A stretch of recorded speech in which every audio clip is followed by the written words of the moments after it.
It's the Sean Widmer Podcast. It's a journal by someone that just really doesn't like to write. We are going to get to where the podcast was last week at the end of the podcast because it's stuff that some people like, some people don't like. It's just kind of the look at the podcast, the state of the podcast 2025. We'll get to that at the end because, again, I texted a couple people this week and talked about, so I had a couple nice people reach out and just say, hey, dude, podcast, what's up? You feeling all right? Blah, blah, blah. Just nice. It was nice to hear from some folks who like it. And I was like, yeah, and we'll get into all that stuff at the end of the podcast, but I don't want to bore the podcast with this because today we got to talk some sports because I'm angry. We got to talk some food because I love food, and a shout out to something in the video game world that I think everyone who's into video games needs to do at least once. It is terrible advice, and we're going to get into that.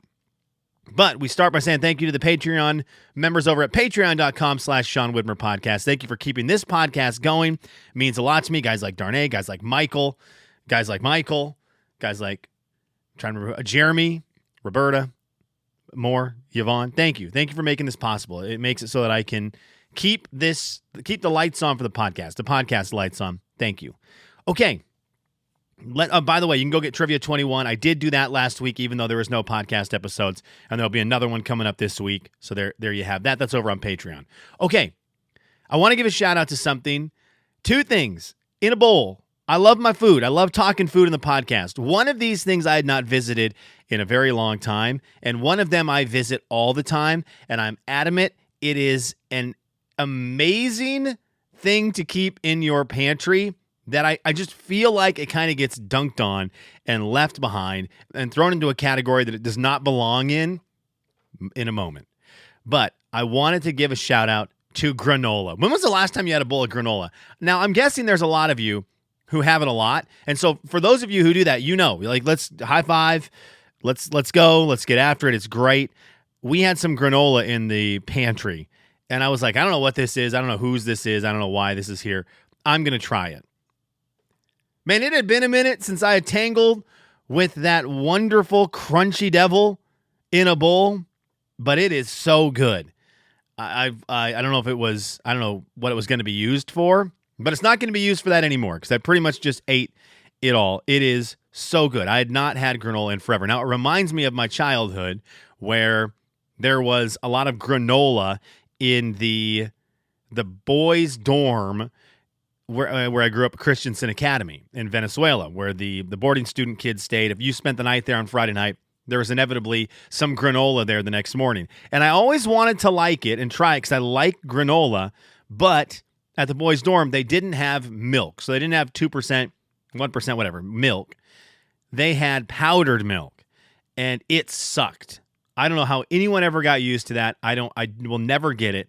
And so the milk that you put this granola in just effectively ruined the granola. And I would get so excited because I knew I liked the granola, but I would never enjoy it because it was just surrounded by garbage liquid. And it reminded me of that, but in the positive, where I thought, okay, well, I'm not doing the powdered milk in this last week. It was midnight, and I'm sitting there just chowing down on a big old bowl of granola. And so if you've slept on it, if it's been a minute, go fill your bowl with some granola, enjoy it, have some fun. Is it as good as a sugary cereal? No, it's not. It's not at all. But is it way better than just like your normal average, quote, healthier cereal? Absolutely it is. Speaking of cereal, I watched a way too long YouTube video this week with a couple guys ranking cereals, and I was so thankful about this. I'm so glad there's a contingent out there that believes this. I'd say if you go talk to somebody who loves cereal and you say Cinnamon Toast Crunch, they are going to lose their mind. They are going to be so excited. You're going to watch their eyes roll back in their head as they just live for Cinnamon Toast Crunch.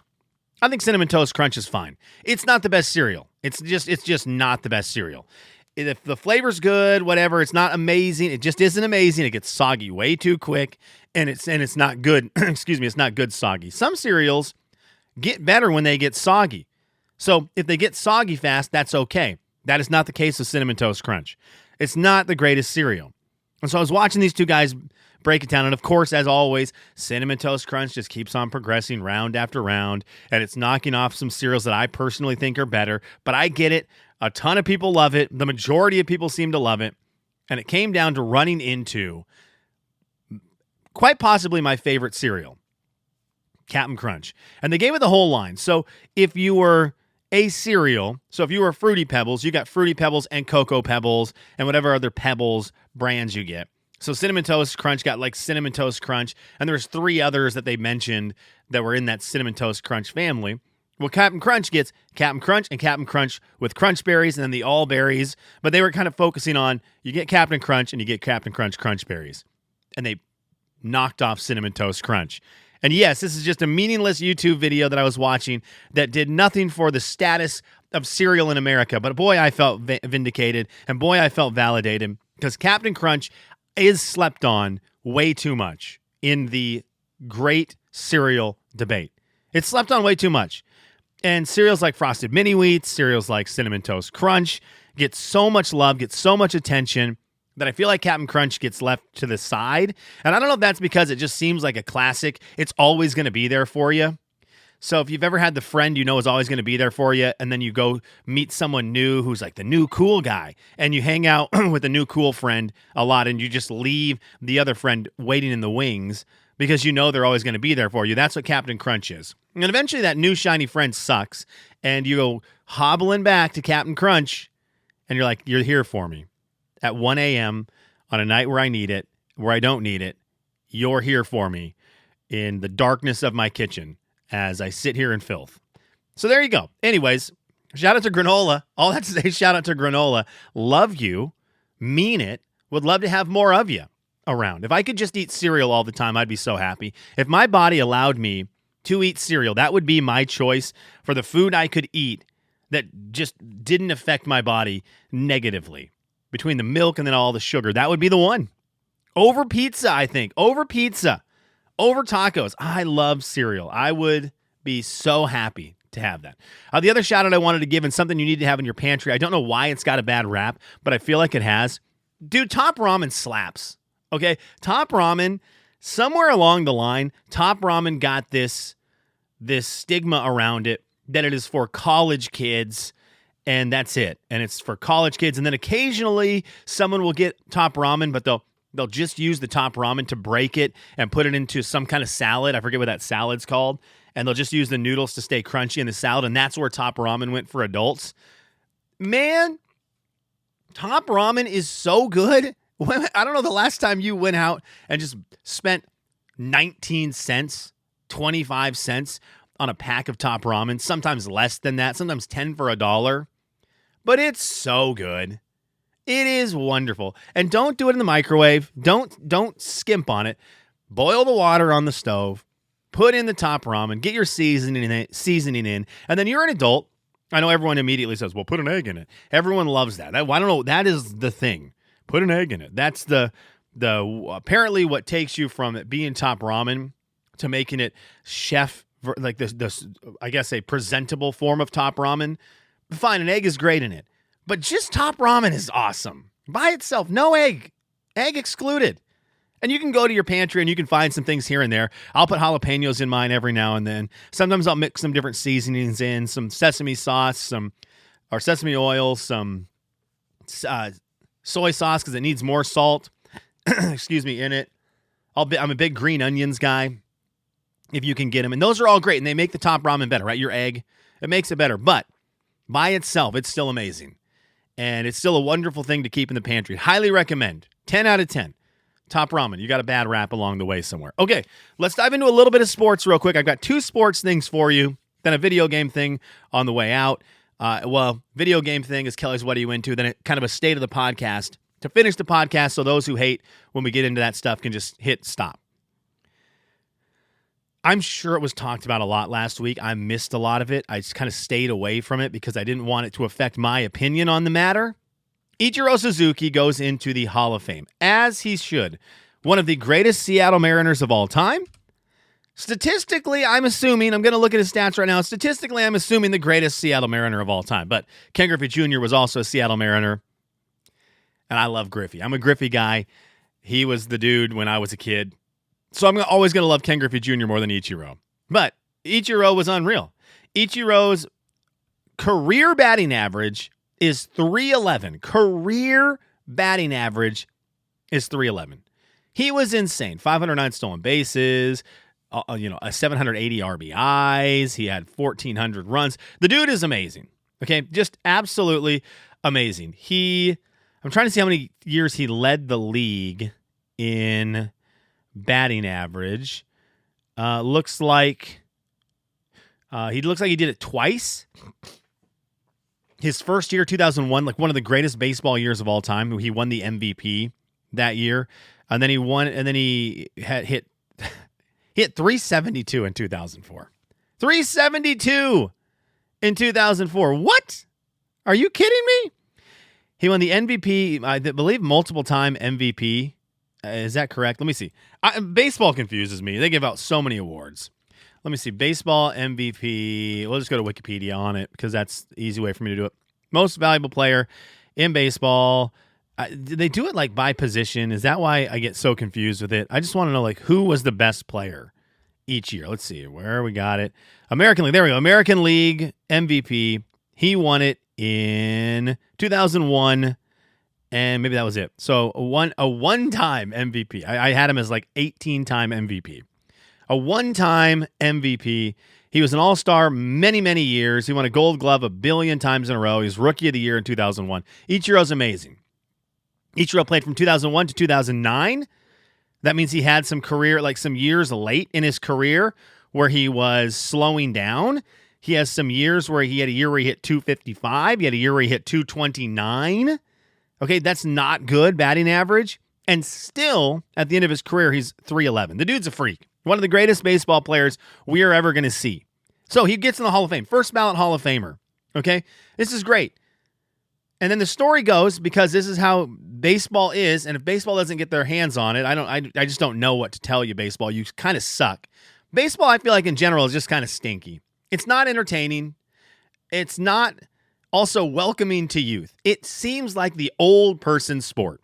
And it has always had the stigma of this is people from the 1950s favorite sport, and they are going to gatekeep the heck out of this thing and not allow it to progress to be fun and entertaining. And what something needs to be in 2025, bat flips, anger, more fights, more trash talk, the things that old people don't like. And I get it, not every young person likes it, but definitely old people don't like it. They need to make their way into baseball, and all this stuff needs to happen. Well, old heads had their way with Ichiro this week, as instead of being a unanimous first round Hall of Famer, first ballot Hall of Famer, instead of that, Ichiro has one person not vote for him as a Hall of Famer. One of the most mind-boggling things ever. One of the greatest hitters in the history of the sport. In the history of the sport. Not in the history of the years he played. Of all time. From the early 1900s until now, one of the greatest hitters of all time. One of the greatest leadoff hitter ever. And an unbelievable outfielder. Just a fantastic outfielder. With a cannon. Ichiro is synonymous with greatness in the 2000s in the sport of baseball. And one guy decides, you know what? I'm not going to vote for him because I don't believe he's first ballot. Now, this person will probably also say, well, I would have voted for him eventually, which is, again, baseball, you're so stupid. If you vote for someone eventually, that means they deserve to be in the first time. Just put them in first ballot. I don't know why baseball does this. It drives me crazy. And this is a problem with baseball. And if you are whoever the commissioner is right now, the new Bud Selig, I forget what his name is. If you're him, you got to go find the person who didn't vote for Ichiro. And this was a litmus test. Ichiro is one of those people who comes through every now and then, and their name is up for the Hall of Fame induction. And baseball needs to go, okay, this is our litmus test. Everyone who doesn't vote for Ichiro is out. That's what needs to happen. He's kind of a plant. It's a trap for these dumb voters who get cute with it and want to be the person who didn't vote for Ichiro. I was the one who didn't vote for Ichiro. Look at me. I'm the Skip Bayless of the Hall of Fame. Get him out. Get him out. and make it a public declaration. Get it out so that those of us who think you're an old person's sport, who don't like you anyways, have just been given more ammo for how stupid you are. Make it a public execution of this guy's ballot. I'll respect it a lot. I think a lot of people would respect it a lot because there's a lot baseball has to do to be cool again because it's not. And this would be like a step saying, you know what? We agree that the old people need to kind of get out and we need to bring in the new young audience and we need to kind of shift gears with how we're marketing our sport. This would be a good moment. The Ichiro voter, publicly execute his vote, stream it on Twitch. I don't know, get the youth involved. But it's got to happen. I could not believe it. It was embarrassing for baseball, embarrassing for that sport. Happy to see Ichiro in the Hall of Fame as we all knew he would be, but just another, to me anyways, and I know to a lot of people because I was on the internet this week, another big black eye to baseball. A sport that just can't seem to get out of their own way and progress into the 21st century. They just can't do it. They cannot do it. And we're all bored with it. And so you're going to just continue to suck and continue to get less and less people interested in you until you finally decide we need to reevaluate how everything is going in this sport and we need to pick up the pace. There's too many things people are doing now. And during summer, you're going to try to get a lot of people during summer to watch you. I've talked about this before, but bad look for baseball. If you want a good look on baseball, you need to go listen to Darnay's podcast about the San Diego Padres, the On Fryer podcast. Let me see. When was their latest one? On Fryer's last podcast. It's awesome. Darnay's so good. He sounds awesome, by the way, 2 days ago. Well, I didn't listen to that one. Trip, I owe you one. The last one I listened to was when you had Darren Smith on. But Trip has a great podcast about baseball on Fryer. It's the only thing keeping me into baseball, by the way, is Trip's podcast. And I just follow the San Diego Padres. Okay. One other quick sports note. This is extremely personal to my life and to people in Eastern Washington. This is just a real quick, maybe give me a minute. Eastern Washington University. Somebody clip this part and send it to someone out there. What the heck? What are you doing? One of the most magical places in the world, Reese Court, one of the best places in the world. My favorite college basketball team, where I went to school, beloved gym. I've talked this gym up a ton. And now I've got to drop a big turd on it. Because whoever made the decision to move the student section bleachers back and have one stupid row of seats, of folding chairs on the court for old people, that was an unbelievably dumb mistake, Eastern. What are you doing? So you had this wonderful, tiny community-style gym, beautiful court. And one of the cool things on it was these wooden bleachers. They just looked great. And on the student side, those bleachers extended all the way down onto the floor. So the students' feet, front row, 2004. Mark Axton and the boys are making their run to the NCAA tournament. A young Sean Widmer is sitting with his feet on the hardwood, front row in the student section, and we're getting rowdy. And it was a great vibe. And as the years go on, Eastern adds a media row in front of the student section. I hated when they did this, but I understood it, and I was okay with it. So at the 50-yard line, midcourt, they had a media row, and it kind of pushed the bleachers back in the middle so the students' feet couldn't be on the floor in the middle. But on each baseline, they still were there. Well, now they've just moved it all the way back, and there's a row of old people sitting right in front of the student section area, and it is a pity that one of the things that you had that was really cool was the student section's feet on the floor. And now, where are you hanging with Gonzaga? The only thing you can do, like with the other team in your neighborhood, the Gonzaga Bulldogs, the only thing you got now is that you can get tickets to an Eastern game. You can't get tickets to a Gonzaga game. But their student section now, they're better than you because the student section at Gonzaga, feet on the hardwood. Feet on the hardwood. Not at Eastern anymore. Nope, we got to put a bunch of old people on the court right in front of the student section.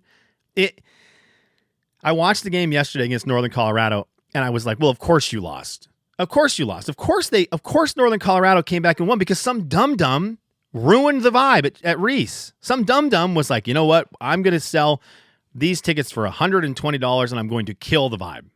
So shame on that person. I don't know who you are. Change it. Get it fixed. Get the bleachers back out. And let the students have their feet in the hardwood. It has to happen. Okay, I told you it was very personal. It was extremely personal. but it was just a completely unforgivable move out at Reese Gordon Cheney. Kelly's, what are you into? All right, we go from sports to video games. I know we really niched it up this episode. After a week off, I didn't do any stories. I've got stories to tell. From last week. We didn't get to them. We'll get to them on Wednesday. I want to give a shout out to a genre of video game. If you're a video game player, and we'll do this quicker than the Eastern thing, maybe. If you're a video game person and you've never played a massively multiplayer online RPG, an MMO, you need to do it at least once. So the reason I bring this up, there was a game this week, Bandai Namco announced their MMO, Blue Protocol, will be done. The last day for you to play this game will be January 18th. Is that already come and gone? It's already come and gone. January 18th was the last day you could play this game, 2025. It's done. So you can't go online and play this game anymore. So MMOs are one of my top favorite things that have ever happened in my life, starting with EverQuest back in the early 2000s. Then I played a little bit of World of Warcraft in the mid-2000s. And then when Final Fantasy XIV came out, it's my most played video game ever. It's my favorite video game of all time. And they're just role-playing games where the world is populated by other people who are actively playing the game, and you're all in the game together. So it's not a single-player experience, although a lot of these games, you play it by yourself. But then when certain things come up, you get paired up with a lot of other real players who are playing at the same time as you, and you get to go through quests or fights together as a team. And it's really cool. It's a really unique style of game. I love them. They're my favorite. But I've noticed they're kind of falling off a little bit, and a couple have started and ended very quickly. So they've been released, they haven't caught ground, and then they have to get shut down because they have server space they've got to pay for. They're not just a game you throw out there and you just let it go and check every now and then if you need to change bugs. You've got to actively maintain it. So you need a certain user base to it to keep them going. And this genre seems to kind of be slowing down a bit. I haven't noticed a lot of big hubbub in the MMO world. Not a lot of really new ones have come out that have captured the world of video games, like a World of Warcraft, like EverQuest, like the one I mentioned, Final Fantasy XIV, a couple other ones. I hope they don't die. So if you've never played one and you're a video game person, I'd highly recommend it. I've been trying to convince myself not to get back into Final Fantasy XIV heavily because there's a couple other games I just want to beat. Baldur's Gate 3 I still haven't beat yet. I want to beat Astrobot. There's a couple other games. And I know if I open up Final Fantasy XIV again, I'm lost. I'm done. That will be when my video game time comes up, that will consume it. So I'm trying to give it a little bit of a break so I can beat those games and then get back into it. But I just wanted to give a shout out to that world because I think they're awesome games and I don't want them to go away. So if you are a gamer and you've never played one, try one. And if you try one, let me know which one it is. And shoot, I might hop on with you. I love them. I love playing them with other people. Speaking of Curdy, when are you going to get back on FF14? When are you going to get back on, girl? Come on, bring it back. Okay, let's wrap the podcast up with like state of the podcast stuff. No podcast last week. And I had a couple people bring it up to me. And I didn't really have a good reason. I love doing it. I love it. It is one of my favorite things to do every week. I will tell you, in life right now, there's just a lot going on. And my head has been really just kind of scatterbrained with stuff. Work stuff. Still trying to learn a job that I know I've been at for now 6 months, but I'm still trying to learn it, and it kind of changes a lot. And I've really been focusing in on just being more efficient there without having to learn as much, because it just feels like I'm constantly needing to learn new things to get my work done okay. And I'm sure the guys I work with, the Sams, the John Marks, the Dereks, the Ians, the Nathans, the Pauls, the Jakes, they've got to be getting sick of me asking questions, and they've just got to be sick of me constantly needing help. And so I've really been trying to focus in on let's spend a lot of my brain power dialing in on work stuff so that I'm not asking as many questions. But that when that happens to me, it consumes my brain in the morning, during work, at night. My wife is like, "Why is your work computer open at night?" She goes, "We're here. The kids are here." Like she said it this week. She's like, "Turn the work computer off." I'm like, I'm trying to make sure I'm dialed. So that's been taking up brain power. We've got the kids, right? They take up so much brain power. Their schedules are wild. They're wild. That's been taking up a lot of brain power. We've got, Elsa's moving in, so has moved in. So we're just getting the whole system down with how it's going to work with her and us and everything. And that's taking some brain power. Then I've got, Ann and I, we've got our relationship. That's taken a lot of brain power. And I feel like with everything going on, unfortunately, that's one of those things that has maybe taken the most hit, which is not how that should be. And that's one of those things I've got to be very aware of, because it's easy for us to get through the end of the day and we look at each other right before bed and it's like, do we talk today? Not unintentionally, just do we catch up? Are you all right? Was work, it's just crazy. And so that's one more thing. So I needed a week to get my brain right and get kind of focused on some things. And I got to figure out when I'm going to carve out podcast time on a regular basis. We also had a lot of events this last week, events that I want to talk about. We had a game night with Mike and Robin that was very fun. I got basketball on Monday nights. We had my work Christmas party on Friday night. We had something Thursday night. Olivia has basketball on Wednesday night. There's just a lot going on with stuff at nighttime. And so that also has carved into when I would normally record. And this is something I want to keep going with. And even today's podcast, I feel like I did not think it out well enough. I didn't write anything down. I didn't make a lot of notes. And so content-wise, I don't feel like I'm bringing it for you guys as much as I should be. Maybe it's okay. Maybe I know I do this a lot where I overanalyze what I've put out on the podcast, and maybe it was enjoyable. But to me, I've just hit this part over the last 2 weeks where I feel like I'm just kind of throwing a podcast out there, and as I hit submit to put it online, I'm like, oh man, does that have anything to it? And so that's where my brain's at right now. And I got to get over that, or I've got to figure out a way to spark myself in the podcast zone, because I love doing it. I want to make sure it's something that you guys like. And like I've said from day one, my goal is, the reason I do this is I just want to make some people who are having a rough day or have a lot going on and they hit the podcast, I want to make them smile, or I want to make them think about something that's enjoyable. Give them something to talk about with people at work that just changes kind of the course of their day in a positive way. Provide positivity, even through a lot of my negativity. Provide positivity, provide smiles, and make this something that you really enjoy. Create a community around it. It's always been what I've wanted to do with this. And I feel like I've been a letdown on that since the beginning of the year. So that's just me being open and honest with you. I got to do better.